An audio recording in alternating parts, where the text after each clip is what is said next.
Les disciples ont été des témoins privilégiés de Jésus. Ils l'ont accompagné au quotidien, ils ont vu ses miracles, ils ont bénéficié de son enseignement. Les évangiles nous montrent aussi leurs difficultés, leur incompréhension face à des affirmations de Jésus. Comment était-ce possible que le Fils de l'homme soit arrêté, condamné, mis à mort, puis qu'il ressuscite le troisième jour? L'extraordinaire de Dieu bouscule même les disciples, heurte nos raisonnements cantonnés à notre possible. Jésus ressuscité a dû prouver la réalité de sa victoire sur la mort à ses propres disciples. 40 jours durant, Jésus ressuscité a expliqué les Écritures aux disciples. Il leur a montré, dans la loi de Moïse, les psaumes, les prophètes, tout ce qui les concernait. Pendant 40 jours, Jésus a éclairé le sens de ce que nous appelons l'Ancien Testament à la lumière de sa résurrection. 10 jours après son ascension, l'extraordinaire de Dieu continue.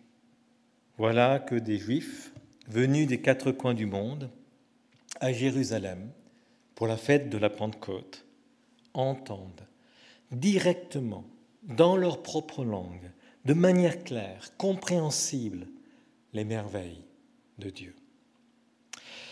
Jésus, Seigneur et Messie, une divagation de gens grisés par l'alcool ou une entière certitude. C'est ce que nous allons voir ce matin. Et pour cela, nous allons lire le premier discours que Pierre a prononcé lors de la Pentecôte, et nous allons lire Acte 2, les versets 14 à 36.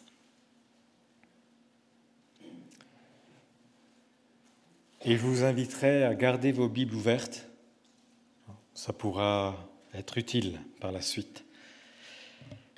Alors Pierre se leva, entouré des 11, et d'une voix forte, il dit à la foule : « Écoutez-moi bien, vous qui habitez la Judée, et vous tous qui séjournez à Jérusalem, comprenez ce qui se passe. Certains d'entre vous insinuent que ces hommes seraient ivres. Pas du tout. Il est à peine 9 heures du matin. Mais maintenant se réalise ce qu'avait annoncé le prophète Joël. Voici ce qui arrivera, dit Dieu, dans les jours de la fin des temps. Je répandrai de mon esprit sur tout le monde. Vos fils, vos filles prophétiseront. Vos jeunes gens par des visions, vos vieillards par des songes recevront des révélations. Oui, sur mes serviteurs, comme sur mes servantes, je répandrai de mon esprit. En ce jour-là, ils prophétiseront. Je ferai des miracles là-haut dans le ciel et ici-bas sur terre des signes prodigieux, du sang, du feu et des colonnes de fumée, et le soleil s'obscurcira. La lune deviendra de sang avant la venue du jour du Seigneur, ce grand jour est glorieux. Alors seront sauvés tous ceux qui invoqueront le Seigneur. Écoutez bien, Israélites, tout ce que j'ai à vous dire. Vous le savez tous, Jésus de Nazareth, cet homme dont Dieu vous a montré qu'il l'approuvait, en accomplissant par son moyen, au milieu de vous, des miracles, des signes, des actes extraordinaires, a été livré entre vos mains, conformément à la décision que Dieu avait prise, au projet qu'il avait établi d'avance. Et vous, vous l'avez tué, en le faisant crucifier par des hommes qui ne connaissent pas Dieu. Mais Dieu a brisé les liens de la mort. Il l'a ressuscité, car il était impossible que la mort le retienne captif. En effet, David dit de lui « Je garde constamment les yeux fixés sur le Seigneur, car il est à ma droite pour que je ne vacille pas. Voilà pourquoi mon cœur est dans la joie, mes paroles débordent d'allégresse, même mon corps reposera dans l'espérance. Tu ne m'abandonneras pas dans le séjour des morts. Tu ne laisseras pas un homme qui t'est dévoué se décomposer dans la tombe, car tu m'as fait connaître le chemin de vie et tu me combleras de joie en ta présence. Mes frères, permettez-moi de vous parler franchement. Le patriarche David est bel et bien mort et enterré. Son tombeau existe encore près d'ici aujourd'hui. Mais il était prophète et il savait que Dieu lui avait promis, sous la foi du serment, de faire asseoir sur son trône un de ses descendants. Ainsi, il a entrevu par avance la résurrection du Messie. Et c'est d'elle qu'il parle, en disant que Dieu ne l'abandonnera pas dans le séjour des morts et qu'il ne laissera pas son corps se décomposer. Dieu a ressuscité ce Jésus dont je parle. Nous en sommes tous témoins. Ensuite, il a été élevé pour siéger à la droite de Dieu et maintenant, comme Dieu l'a promis, il a reçu du Père l'Esprit Saint et l'a répandu sur nous. C'est là ce que vous voyez et entendez. En effet, David, lui, n'est pas monté au ciel, mais il a dit « Le Seigneur a dit à mon Seigneur, viens siéger à ma droite, jusqu'à ce que j'ai mis tes ennemis à terre sous tes pieds. » Voici donc ce que tout le peuple d'Israël doit savoir avec une entière certitude. Dieu a fait Seigneur et Messie ce Jésus que vous avez crucifié. Déjà à l'époque, chaque phénomène devait avoir une cause rationnelle. Face à ses disciples qui parlent, continuent de parler, pourtant de manière accessible, sensée, intelligible des merveilles de Dieu, l'ivresse semble être une explication appropriée et suffisante. Il n'y a rien à dire de plus. Sur quoi est basée notre foi ? Résiste-t-elle à la première supposition plausible ? Est-elle vraiment basée sur des élucubrations de gens grisés par l'alcool ? Pierre coupe court à cette possibilité.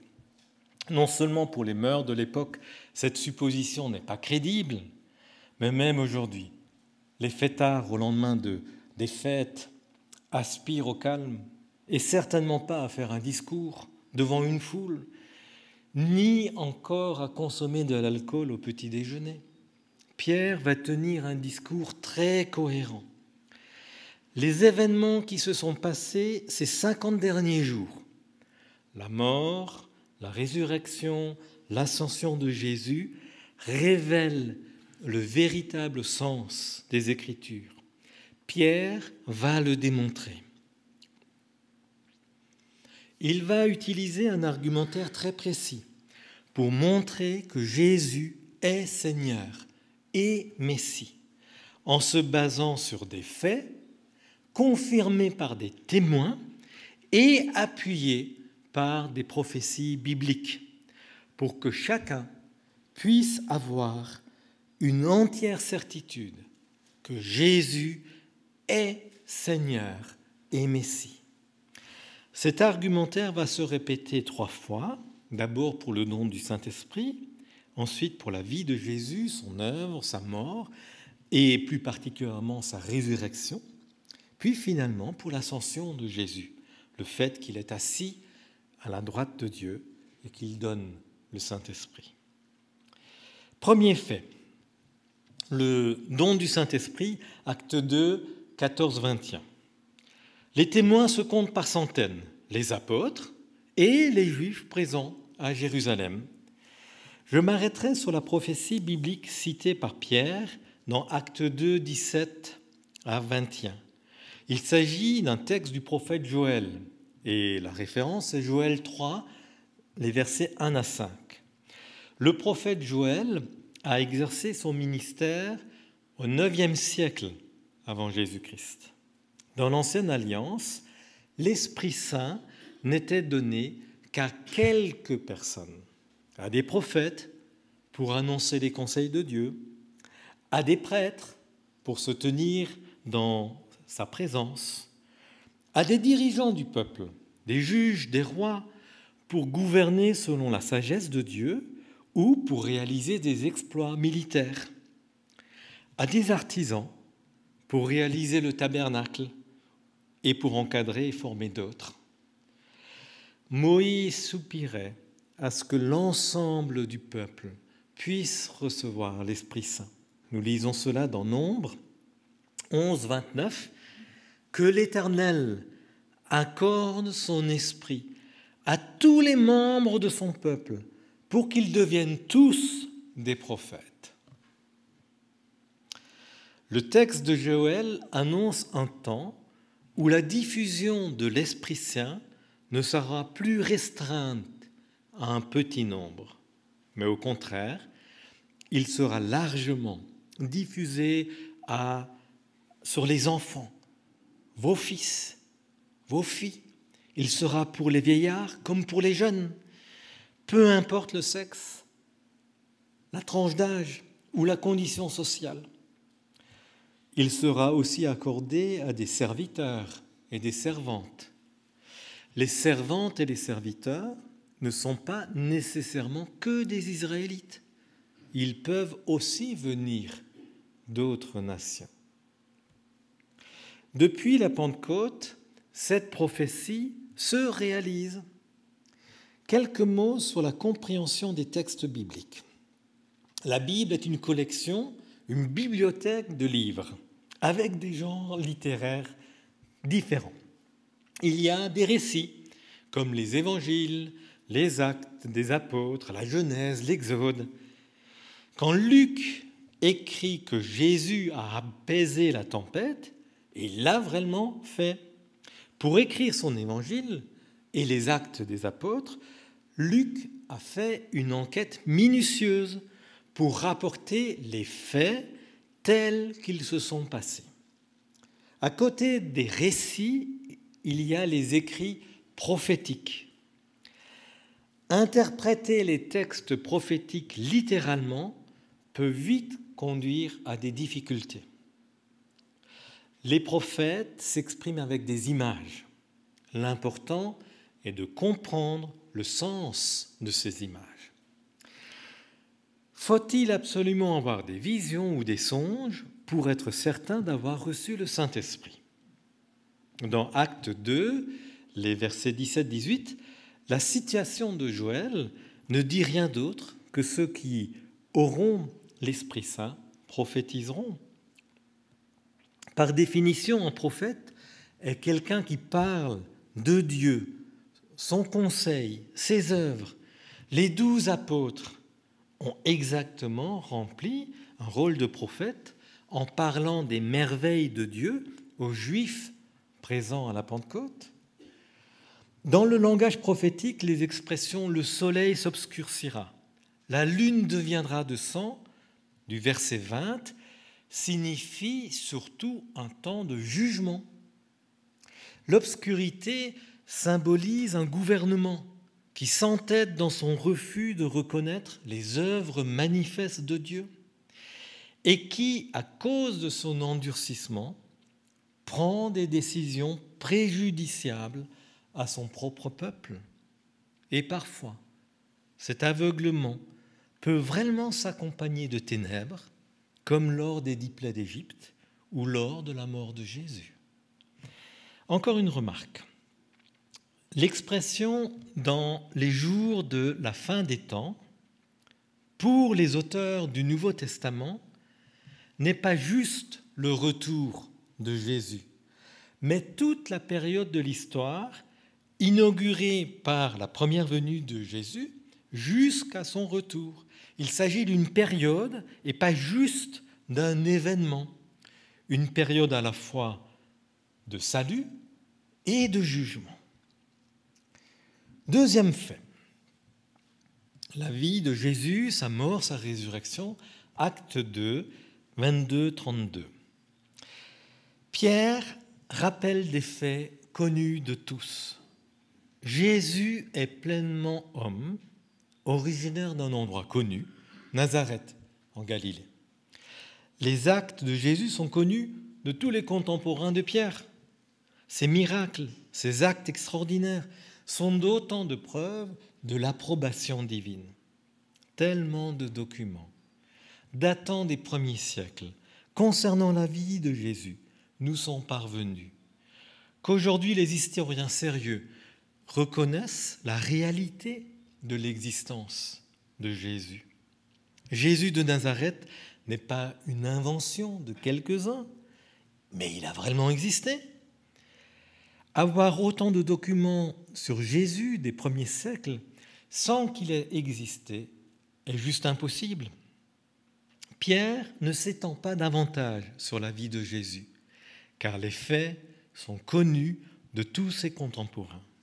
Il oriente son propos au verset 23 sur la fin de la vie de Jésus. Voilà que cet homme, signe visible et manifeste de la bonté de Dieu pour les hommes, a été rejeté, livré, crucifié, mis à mort. Un reproche que notre humanité, et tout particulièrement notre monde occidental, adresse à Dieu est l'absence de preuves tangibles de sa bonté. Dieu envoie son Fils. Il montre concrètement son amour aux hommes. Il guérit des malades, libère des possédés, nourrit des foules, enseigne comment aimer Dieu et comment aimer les autres humains. Ces faits sont connus et attestés par les contemporains de Pierre. L'amour du Père dévoilé en Jésus dérange, car il met aussi en lumière nos manquements, l'immense fossé qui nous sépare de la personne du Père. Nous ne sommes pas de même nature. Nos caractères sont foncièrement différents. Pierre ne mâche pas ces mots. Pour supprimer la bonté de Dieu incarnée en Jésus, les Juifs d'alors étaient prêts à s'associer à leur pire ennemi, les Romains, tant la lumière était devenue insupportable. Alors la bonté de Dieu peut-elle être vaincue par la violence et la méchanceté des hommes? Les projets de paix que Dieu a pour les hommes ne verront-ils jamais le jour à cause des manigances et des intrigues des humains? Pierre souligne la bonté de Dieu, la responsabilité des hommes et aussi la souveraineté de Dieu. Les hommes, dans leur aveuglement, leur refus de reconnaître que Dieu est Dieu, peuvent unir leurs forces, toutes leurs forces, pour détruire les projets de Dieu. Mais au final, ils ne font que réaliser les plans de Dieu. Rien n'échappe à la souveraineté de Dieu. Dans Acte 2, versets 22-23, Jésus de Nazareth, cet homme dont Dieu vous a montré qu'il l'approuvait en accomplissant par son moyen au milieu de vous des miracles, des signes et des actes extraordinaires, a été livré entre vos mains, conformément à la décision que Dieu avait prise et au projet qu'il avait établi d'avance. Pierre va maintenant insister sur un caractère de Dieu qui est aussi souvent remis en question par nos contemporains, la toute-puissance de Dieu. Acte 2, 24, mais Dieu a brisé les liens de la mort. Il l'a ressuscité, car il était impossible que la mort le retienne captif. Vaincre la mort, quelle preuve éclatante de la toute-puissance de Dieu! Notre opposition à Dieu ne peut pas stopper sa bonté, car il est aussi le Tout-Puissant. La mort ne peut rien, plus rien, face à la vie parfaite et sans défaut de Jésus. Dieu agit avec touche dans l'histoire des hommes. Bien avant que les choses ne se réalisent, Dieu dit ce qu'il va faire. Pierre va citer un extrait du psaume 16. David est l'auteur de ce psaume. David a vécu au XIe siècle avant Jésus-Christ. Dans le psaume 16, David parle de son espérance, qui est source d'une grande joie, car son corps ne sera pas abandonné au séjour des morts. Les psaumes sont un genre littéraire qui s'approche de la poésie. Quelle richesse dans la Bible! À travers toutes ces différences de style, Dieu, par ses auteurs, parle au cœur des hommes. Pierre, avec honnêteté, parle à ses auditeurs, rappelle à ses auditeurs que David est mort, que son tombeau est même à proximité. Pierre, rempli du Saint-Esprit, utilise son bon sens, son intelligence pour comprendre les Écritures. Dieu parle à nos cœurs et à nos têtes. Contrairement à l'ivresse qui inhibe notre intelligence, l'Esprit Saint l'active pour nous permettre de comprendre le sens des Écritures. Au-delà des images poétiques, les psaumes très souvent parlent d'un autre qui dépasse largement les expériences que les psalmistes ont pu vivre. Dieu a promis à David qu'un de ses descendants régnerait toujours. Qui est ce descendant? Depuis David jusqu'à Siméon, pendant des siècles, 11e siècle jusqu'à l'ère de Jésus, les croyants de l'Ancienne Alliance se sont posé cette question. De qui parle David? Salomon, malgré sa sagesse et sa gloire, est mort. De plus, sa fin de règne a été marquée par l'idolâtrie. Aucun descendant de David ne remplit toutes les conditions. Tous les descendants de David ont connu la mort. Les évangiles disent clairement que les disciples n'osaient pas interroger Jésus quand il leur annonçait sa mort, sa résurrection, car ils ne comprenaient pas le sens de ses paroles. Jésus, vraiment homme, est vraiment aussi autre, tout autre. Il est ressuscité. Jésus, après sa résurrection, a éclairé ses disciples sur le sens des Écritures. Il leur a expliqué tout ce qui le concernait dans les livres de Moïse, les psaumes, les prophètes, bref, tout l'Ancien Testament, au point d'allumer un feu dans leur cœur. Alors, depuis la résurrection de Jésus, les disciples connaissent la réponse. Il ne peut s'agir que de Jésus. Acte 2, 31. Ainsi, David, dans son psaume, a entrevu par avance la résurrection du Messie. Et c'est d'elle qu'il parle en disant que Dieu ne l'abandonnerait pas dans le séjour des morts et qu'il ne laisserait pas son corps se décomposer. Toutes les Écritures s'illuminent. C'est de Jésus qu'elle parle. Toute la Bible devient cohérente. Le plan de Dieu se réalise effectivement en Jésus. Ce que les prophètes avaient entrepris, entrevu, Jésus l'accomplit. Non seulement les Écritures annoncent par avance les souffrances du Messie, sa gloire, mais les disciples en sont ses témoins. Ils l'ont vu ressusciter. Jésus est apparu à plus de 500 disciples à la fois. C'est Paul qui le cite dans 1 Corinthiens 15, 6. La résurrection de Jésus est attestée par les Écritures, mais aussi par des témoins dignes de confiance. Pierre n'a pas fini son argumentaire, car les disciples ont encore été témoins d'autres faits. Troisième fait, Jésus est monté au ciel, siège à la droite de Dieu et donne le Saint-Esprit. Acte 2, 33-36. Non seulement Jésus est ressuscité, mais en plus, il est monté au ciel pour siéger à la droite de Dieu. Les disciples l'ont vu monter au ciel. Ils peuvent l'attester.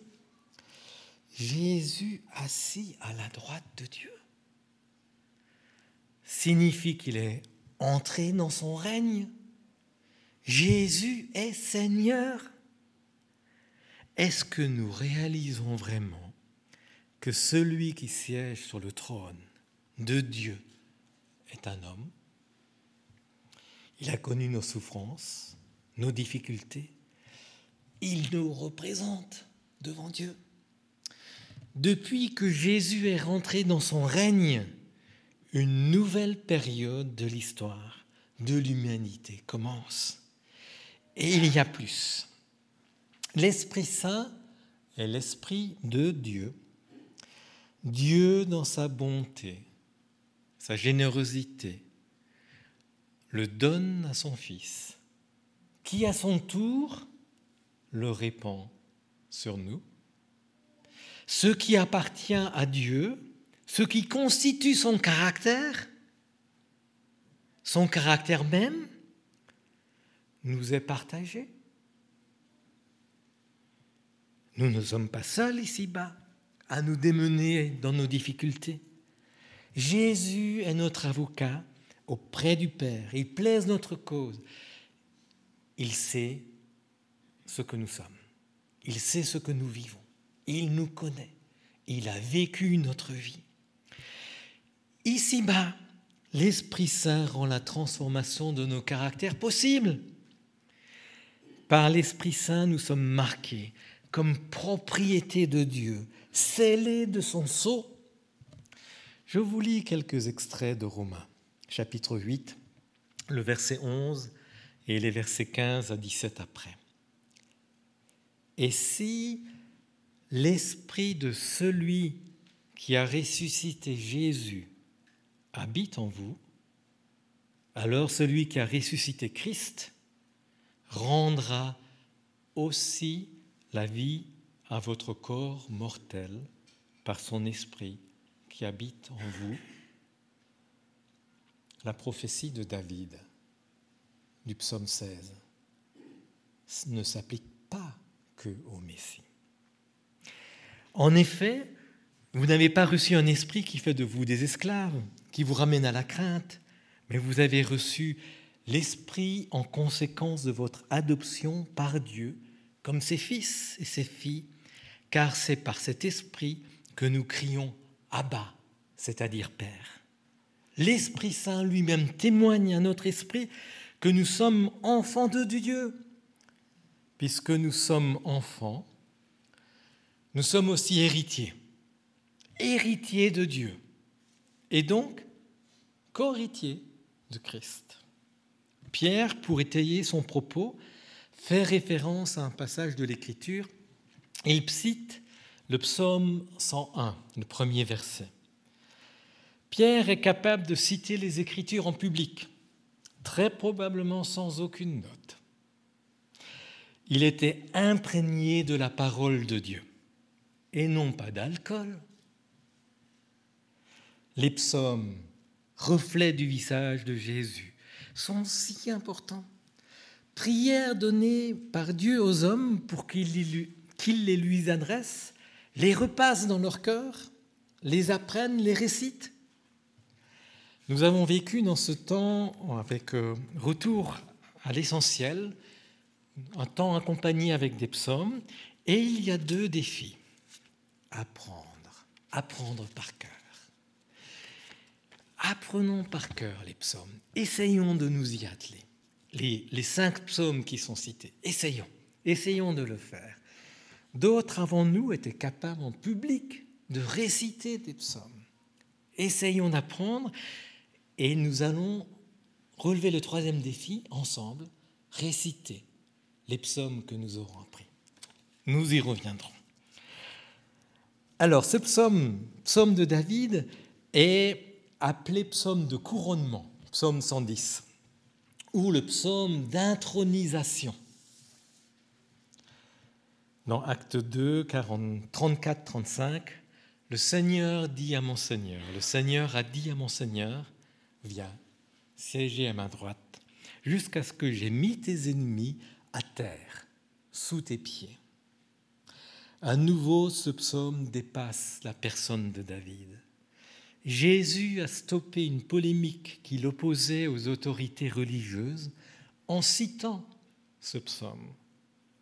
Il les a amenés à réfléchir sur l'identité du Messie, qui, tout en étant un descendant de David, était nécessairement beaucoup plus grand que David. Nous pouvons avoir une entière certitude que Dieu a fait Seigneur et Messie ce Jésus qui a été crucifié pour nous. De nombreux témoins dignes de confiance attestent la véracité des faits concernant Jésus. À ces témoins s'ajoutent les prophéties de l'Écriture qui annonçaient par avance l'œuvre du Messie. Ce à quoi s'ajoute en plus le témoignage intérieur du Saint-Esprit qui nous permet d'appeler Dieu notre Père. Voilà ce que nous devons savoir. Je vais prier.